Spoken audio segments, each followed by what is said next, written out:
তারা তাদের আমানতের টাকা, তাদের যে জমা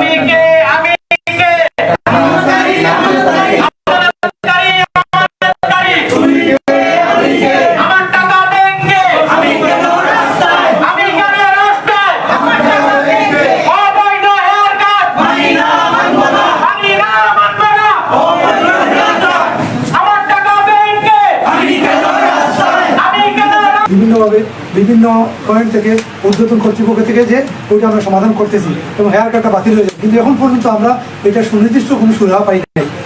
তাই কিছুদিন আগে আমরা বিগত সম্ভবত 13 তারিখে গত মাসের আমরা 8 তারিখে আমরা আপনার এখানে আসছিলাম এবং আমরা আপনার ম্যানেজারের সাথে কথা বলে আমরা একটা স্মারকলিপি দিচ্ছি, যেটা আমরা বলছি যে প্রশাসক বরাবরে, এবং আমরা এটা বলছি যে অতি দ্রুত যেন আমরা সুফলটা পাই। কিন্তু এটার ব্যাপারে আমরা এখনো কোনো ধরনের কোনো ফিডব্যাক আমরা পাই। এই ব্যাপারে আপনার একটু সহযোগিতা আমরা চাচ্ছি, এবং এই ব্যাপারে আপনি কি বলবেন যে আমরা আমাদের গ্রাহক সভা জানাই একটু। আমরা চেক নিয়ে আসছি, আমাদের টাকা দিতে হবে, আজকে আমার টাকা লাগবে। হ্যাঁ আমাদের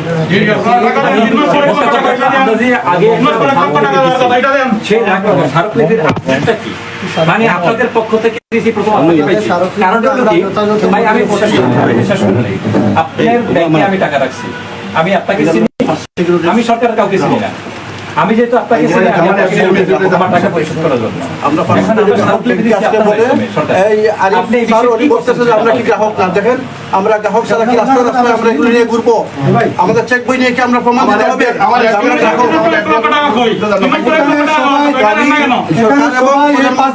সবাইকে এই দেশের যারা উদ্বোধন কর্মকর্তা আছেন বাংলাদেশ ব্যাংকের, আমরা আজকে 2 বছরের উপরে হবে আমাদের টাকা ব্যাংকে রেখে আমরা আজকে রাস্তায় রাস্তায় ঘুরছি। ওরা বিভিন্ন স্কিমের কথা বলে আমাদেরকে টাকা দিচ্ছে না, আমরা স্কিমের কথা মেনে নিছি, কিন্তু হেয়ার কাট নামক একটি কালো আইন আমাদের উপর জারি করে দিয়ে একটা জুলুম করে দিয়েছে। পৃথিবীতে আমরা অনেক দেশ ঘুরেছি, কিন্তু হেয়ার কাট শব্দটা মূলত সেলুনে ইউজ হয়। আমরা কিন্তু জানি না হেয়ার কাট শব্দ ব্যাংকে কিভাবে আসলো।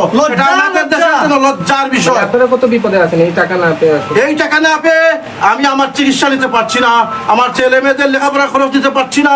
আমার এক আঙ্কেল আমাকে আজকে ফোন দিয়েছেন ঢাকা থেকে, উনি আমাদের আজকে এই প্রোগ্রামে জয়েন করার কথা ছিল, কিন্তু ওনার 76 লক্ষ টাকা ব্যাংকে, কিন্তু উনি প্রয়োজনে চিকিৎসা টাকা পাচ্ছে না। উনি চিকিৎসা টাকা না পেয়ে আমাদের কাছে সাহায্য চেয়েছে। তাই আমি সরকারের কাছে বিনীত অনুরোধ করব, অতি দ্রুত আমাদের লেনদেন স্বাভাবিক করুন, হেয়ার কাট বাতিল করুন। আমরা এই ফার্স্ট ব্যাংকের গ্রাহকরাই এই ব্যাংকে তুলে দাঁড় করাবো এবং আমরা এই ব্যাংকে লেনদেন করব। ধন্যবাদ আপনাদের।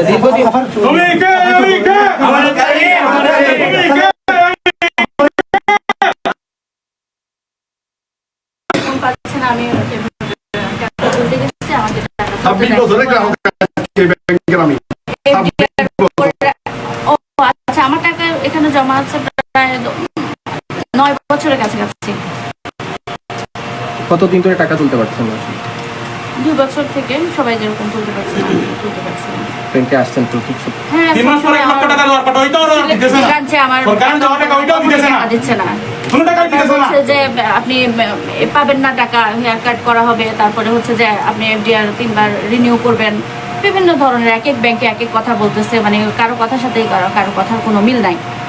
আমরা তো এই কারণে আমরা ব্যাংকে টাকা রাখি নাই, এজন্য আমরা আমানত রাখছি, যে কোনো সময় আমার প্রয়োজনে আমি টাকা তুলবো। এটা তো হইতে পারে না, কোনোভাবেই হইতে পারে না, এত বছরের পর বছর। আচ্ছা, এই যে আমার ম্যানেজার সাহেব যে প্রশ্ন করছেন আপনারা কি গ্রাহক? আমরা তো গ্রাহক, তো এখন কি আমাদের টাকা দিবেন? ভাই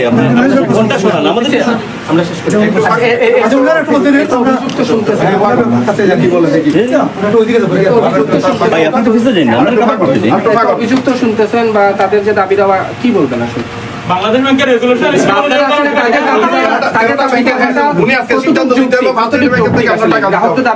রিগার্ডিং হেয়ার কাট, যেটা প্রথম সার্কুলারে বাংলাদেশ ব্যাংক বলেছিল যে কোনো গ্রাহককেই কোনো 2024 এবং 25 সালে কোনো মুনাফা দেয়া হবে না, যেটা দেয়া হয়েছে এটা রিফান্ড হবে বা রিভার্স হবে, এই ছিল। তো গ্রাহকদের চাপের প্রেক্ষিতে পরবর্তীতে বাংলাদেশ ব্যাংক নির্দেশনা দিয়েছে যে সমস্ত স্থায়ী আমানতগুলোতে 4% করে মুনাফা দেওয়া হবে, বাড়তি মুনাফা দেওয়া যাবে না।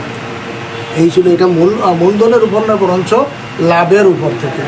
এরপরে যেটা সিদ্ধান্ত গ্রাহকরা অনেকেই বা আপনারা আন্দোলন করতেছেন না, আপনারা 4% এটাও মানবেন না, আপনাদের যত মুনাফা প্রিভিয়াসলি দেওয়া হয়েছিল সবগুলা বহাল থাকবে। আমরাও আপনাদের সেই দাবি এবং আপনারা দাবি আমাদের কাছে উপস্থাপন করছেন, আমরা যথাযথ কর্তৃপক্ষের কাছে উপস্থাপন করছি, এখনো কর্তৃপক্ষের বিবেচনাধীন আছে। এই যে তারা যে দাবি করছেন যে লেনদেন স্বাভাবিক করা, হেয়ার কাট, এগুলো আসলে যৌক্তিক কিনা, বা 3 মাস পরে তাদের আমানত ফেরত দেওয়া, সেটি যৌক্তিক কিনা, আপনি কি মনে করেন? আপনি তো অনেকদিন ধরে নিশ্চয়ই ব্যাংকের সাথে আমরা আছেন। তো আসলে বাংলাদেশ ব্যাংকের নির্দেশনা অনুযায়ী ব্যাংক পরিচালনা করে থাকি, এখানে আমাদের নিজস্ব কিছুই থাকে না। যখন বাংলাদেশ ব্যাংক যখন যে নির্দেশনা দিবে সেই নির্দেশনার আলোকেই আমাদের ব্যাংকগুলো পরিচালিত হয়, এখানে আমাদের নিজস্ব চাওয়া পাওয়া আসলে থাকে না। মানে এখন আমানতকারীরা টাকা ফেরত নিতে আসলে আপনারা কি করেন? ফেরত নিতে আসলে এখন বাংলাদেশ ব্যাংকের বিআরডি সার্কুলার নাম্বার 1 যেটা 29 ডিসেম্বর 2025 সালে প্রকাশিত হয়েছে, সেই সার্কুলার মোতাবেক আমরা প্রথম দিকে গ্রাহকের স্কিমের টাকা 2 লক্ষ পর্যন্ত পরিশোধ করতে পারতেছি, এবং পরবর্তী 3 মাসের মধ্যে যেটা 1 লক্ষ, এই টাকাটা এখনো আমরা প্রাপ্তি সাপেক্ষে আমরা গ্রাহককে দিব। কবে আসবে? কবে নাগাদ টাকা পরিশোধ করবে? আসলে আমরা দিব, এটা আসলে আমাদের নতুন নেই, এটা বাংলাদেশ আমরা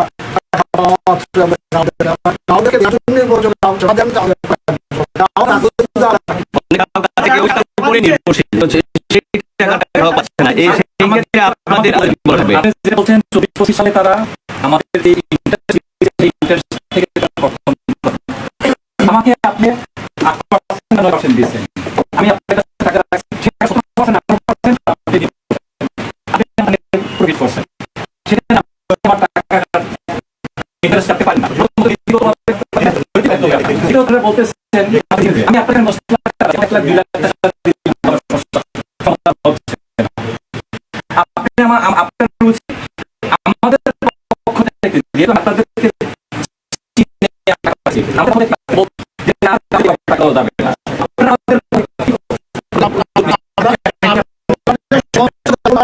মিটিং দিয়ে আমরা উপস্থাপন করতে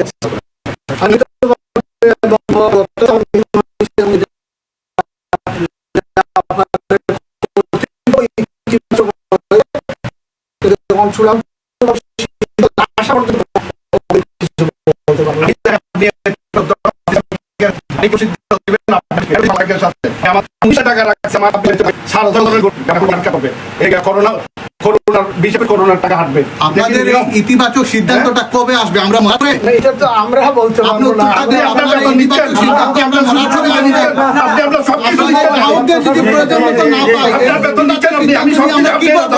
আপনার স্যালারি এখন দেখান আমাদেরকে, কি করবো? আমরা ইতিবাচক সিদ্ধান্ত স্যালারি এখন দেখান আমাদেরকে, টাকা দিবেন এখন।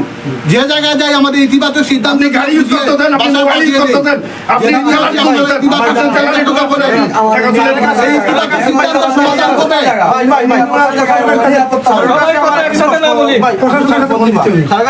ফোন দেন আপনি। আপনার ব্যক্তিগত আপনি হেয়ার কাটের পক্ষে না বিপক্ষে? আপনি বাংলাদেশ ব্যাংকে কথা বলেন, আপনি হেড অফিসে কথা বলেন। আপনি হেয়ার কাটের পক্ষে না বিপক্ষে? হেয়ার কাট কি ব্যাংকে টাকার কথা? আপনি এসি রুমে বসে ওরা বিপক্ষে, কারণ তারা চায় হেয়ার কাট হোক। এখন যদি বাংলাদেশ ব্যাংক থেকে সার্কুলার আসে যে তাহলে ওনাদের প্রতিক্রিয়া শুরু হবে, এর আগে নয়। তুমি কে? আমি কে? আমার টাকা ব্যাংকে, আমার টাকা ব্যাংকে, তুমি কে? আমি কে? তুমি কে? আমি কে? আমানতকারী, তুমি কে? আমি কে? মানি না, মানবো না, অবৈধ হেয়ার কাট, মানি না, মানবো না। আমরা জালাল চেক নিয়ে আসছি, আমাদের টাকা দিবেন না। হেয়ার কাটের বিরুদ্ধে গ্রাহকের 1 বিন্দু পরিমাণ ছাড় দেওয়া হবে না, প্রয়োজনে গ্রাহকের জীবন দিতে প্রস্তুত। আমরা আজকে টাকা নিয়ে যাবো এখান থেকে। এই যে অ্যাকাউন্টগুলো ব্লক আছে, এগুলো খুলে দিন। স্যার, এই যে আপনি আপনার হেড অফিসে কথা বলেন। ব্যাংকের বেশ কিছু গ্রাহক আমার এখানে আসছেন, ওনারা একটু কথা বলতে চাচ্ছেন বিভিন্ন দাবি দাবা নিয়ে। ওনাদের বিশেষ করে হেয়ার কাট, যেটা ওনারা হেয়ার কাট বাতিলের দাবি জানাচ্ছেন, ডিক্লারেশন দিত এবং এজ ওয়েল এজ হচ্ছে ওনাদের লেনদেন স্বাভাবিক করার জন্য দ্বিতীয় কিস্তি যেটা ফেজের 1 লক্ষ টাকা যে পরে সেকেন্ড ত্রৈমাসিকে, এই ব্যাপারগুলো সম্পর্কে একটু ওনারা একটু আশ্বস্ত। আমরা এই ব্যাংকে থাকবো, আমরা যাবো না, আমরা থাকবো, আমাদের সাথে আছি, আপনাদের সাথে আমরা আছি। সময় টিভি, আছে আপনি বলেন যমুনা টিভি, সময়, বিভিন্ন নিউজ কথা বলা যাবে? 24 আছে। লাইট ঘন্টা স্পিকারে দেন। স্যার একটা স্পিকার দেন। সম্মিলিত ইসলামী ব্যাংকের চেয়ারম্যান সাহেবের সাথে মিটিং এ স্যার নাকি? প্রতিদিনই আমরা আসলে মিটিং চলে যাই নাকি? যেই ফোন দেয় তখন ব্যাংকে টাকা নাই, আসলেই বলে খালি মিটিং। স্যার, আপনার কিসের মিটিং এগুলো? মিটিং এ ওনার কাজ কি? মিটিং এ ওনার কাজ কি? মিটিং চলতেছে এসি রুমে। করেন যে কি কি করা হচ্ছে বা স্যারদের কি গতিবিধি এটা আমাদের এফডিএল মেজরটা এফডিএল বাঙালি দেন। হেয়ার কাট বাতিল করতেই হবে, অন্যথায় আমরা মানবো না। লাউড স্পিকার দেন। যখনই ফোন দেয় তখনই মিটিংয়ে থাকে। জি স্যার, আপনি একটু বলেন স্যার। জি জি, শোনা যাচ্ছে। না শোনা না চাউন বাড়ান স্যার ওদিকে দেন আওয়াজ দিয়ে দিন। লাউডে হ্যাঁ ওই চাউন বাড়ান ওনার কোনো কথা শুনছি না আমরা।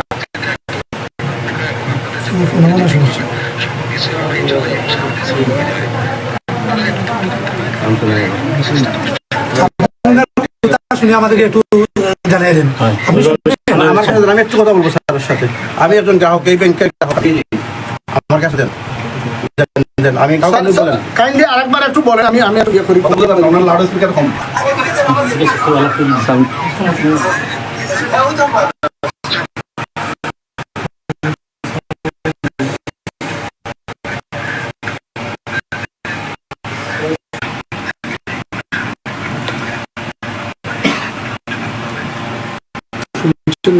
বলছেন স্যার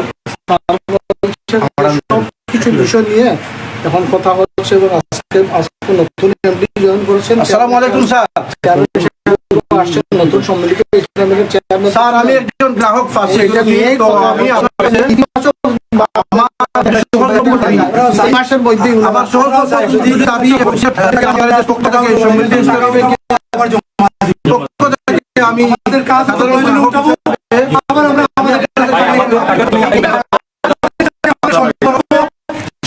সময় আমরা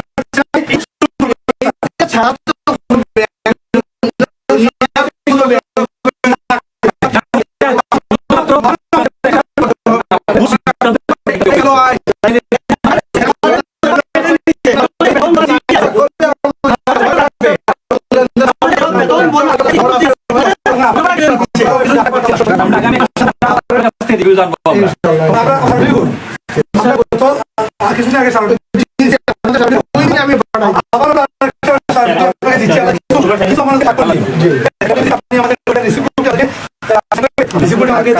আমরা চাচ্ছি অতি দ্রুত আমাদের সমাধান স্যার আপনি কথা তুমি যাই কথা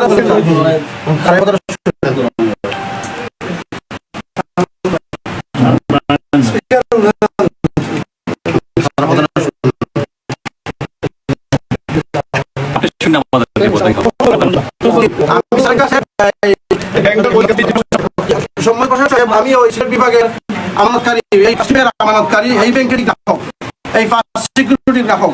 এই যে আপনাদের আরিফ সাহেব বললে আমরা গ্রাহক না, আমরা আমাদের চেক বই এবং ব্যাংক কার্ড সবার সাথে সাথে নিয়ে আমরা ঘুরতেছি। অনেক কয়েকদিন আমাদের মন্তব্য দেয় আমরা কি রিয়েল আমানতকারী না, আমরা আমানতকারী ছাড়া আমরা রাস্তা রাস্তায় কেন ঘুরবো? আমাদের ন্যায্য দাবির জন্য আমরা রাস্তা রাস্তায় ঘুরতেছি।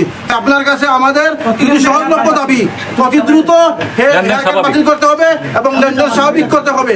আমরা অনেক চিকিৎসা দিতে পারছি না স্যার,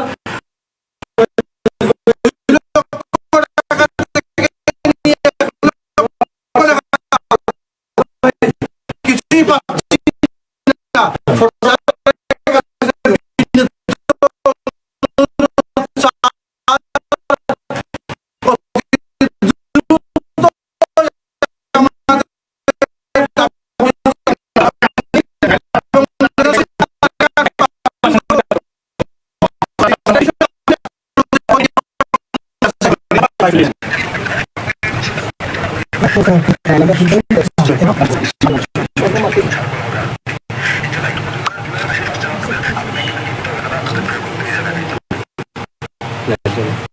স্যার ইনশাআল্লাহ তো বলতেছেন 2 বছরের উপরে হয়ে গেছে। আমাদের অনেক অনেকে এই রোগের মধ্যে আন্দোলনে মারা গিয়েছে, অনেক চিকিৎসাধীন আছে, এখন বিনা চিকিৎসায় বিনা টাকার প্রয়োজনে একটু বলবেন আমরা আগামী কতদিনের মধ্যে হেয়ার কাট বাতিল হবে এবং লেনদেন স্বাভাবিক হবে? আমাদেরকে স্পেসিফিক একটা ডেট দেন স্যার। আমরা দীর্ঘদিন থেকে আমরা আশ্বাস শুনে আসতেছি।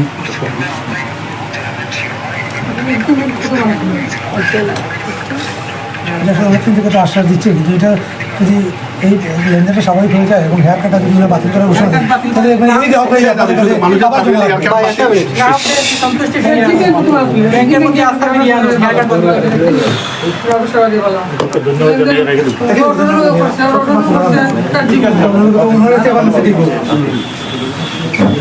জি জি, আসসালামু আলাইকুম স্যার। আপনি আমাদের সব মেসেজগুলো তো আপনি শুনছেন, বলবেন যে আমরা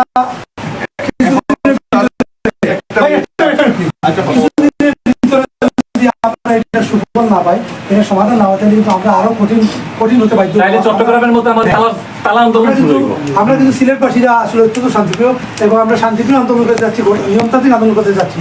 এখন যদি আমাদের দেয়ালে আসলে একটা পিঠ থেকে গেছে, যদি এটা অতি দ্রুত সমাধান না হয়, তাহলে আমরা পরবর্তীতে আর কঠিন আন্দোলন দিতে আমরা বাধ্য হবো। ঠিক আছে নি?